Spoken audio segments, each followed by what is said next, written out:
Welcome, everyone. Today we are going to journey back in time to the very beginning of everything. Our story comes from the first book of the Bible, Genesis, which describes how God created the world and everything in it. This account has inspired countless generations, and it continues to be a cornerstone of faith for many. Let us begin. Day 1. In the beginning, God created the heavens and the earth. The earth was formless and empty, and darkness covered the deep waters. Then the Spirit of God was hovering over the surface of the waters, and God said, "Let there be light." And there was light. God saw that the light was good, and he separated the light from the darkness.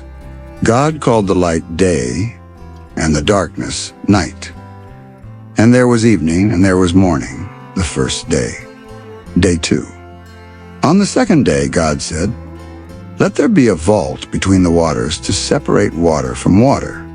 So God made the vault and separated the water under the vault from the water above it. And it was so. God called the vault sky.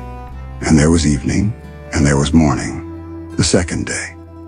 Then God said, "Let the water under the sky be gathered to one place, and let dry ground appear." And it was so. God called the dry ground land, and the gathered waters he called seas.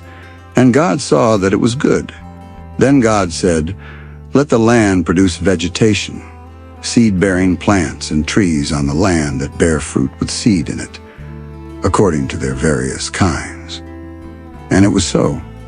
The land produced vegetation, plants bearing seed according to their kinds, and trees bearing fruit with seed in it according to their kinds. And God saw that it was good.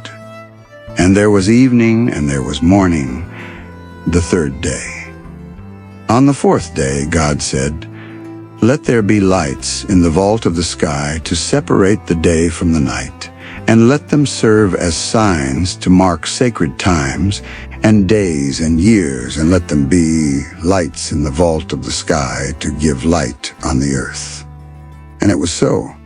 God made two great lights, and the greater light to govern the day, and the lesser light to govern the night. He also made the stars. God set them in the vault of the sky to give light on the earth, to govern the day and the night, and to separate light from darkness. And God saw that it was good. And there was evening, and there was morning, the fourth day. And God said, "Let the water teem with living creatures, and let birds fly above the earth across the vault of the sky." So God created the great creatures of the sea and every living thing with which the water teems and that moves about in it, according to their kinds, and every winged bird according to its kind. And God saw that it was good. God blessed them and said, "Be fruitful and increase in number, and fill the water in the seas, and let the birds increase on the earth." And there was evening, and there was morning, the fifth day. On the sixth day, God said, "Let the land produce living creatures according to their kinds, the livestock, the creatures that move along the ground, and the wild animals, each according to its kind." And it was so. God made the wild animals according to their kinds, the livestock according to their kinds, and all the creatures that move along the ground according to their kinds. And God saw that it was good.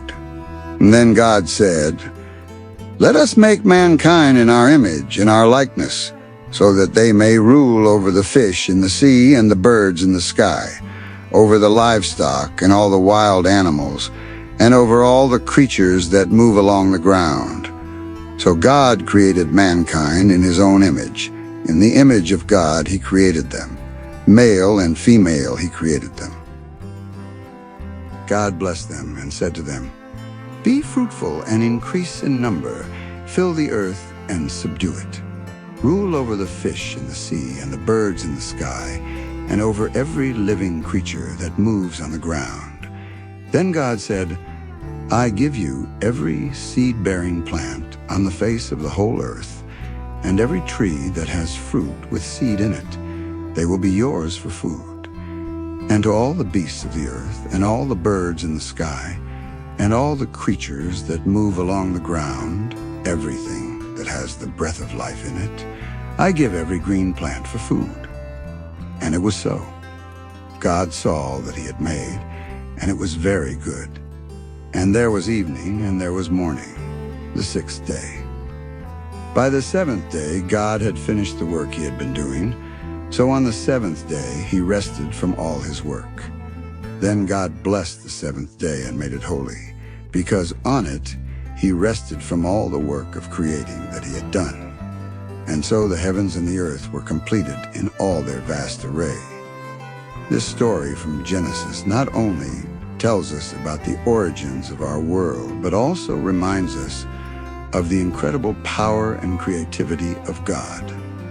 It teaches us about the sanctity of rest and the importance of taking time to appreciate the beauty of creation. And so the magnificent story of creation concludes, showcasing the incredible power and creativity of God. From the formation of light and darkness to the creation of humankind, each day highlights the beauty and order brought into existence. This account from Genesis continues to inspire and remind us of the wonders of our world. Thank you for joining me on this journey through the first chapter of the Bible. I hope it has brought you a deeper appreciation for the creation story and the divine artistry behind it. If you enjoyed this video, please give it a thumbs up and share it with others who might find it inspiring. Don't forget to subscribe to our channel for more insightful and uplifting content. Hit the bell icon so you never miss an update. Let us continue exploring these timeless stories together. Until next time, take care and stay blessed.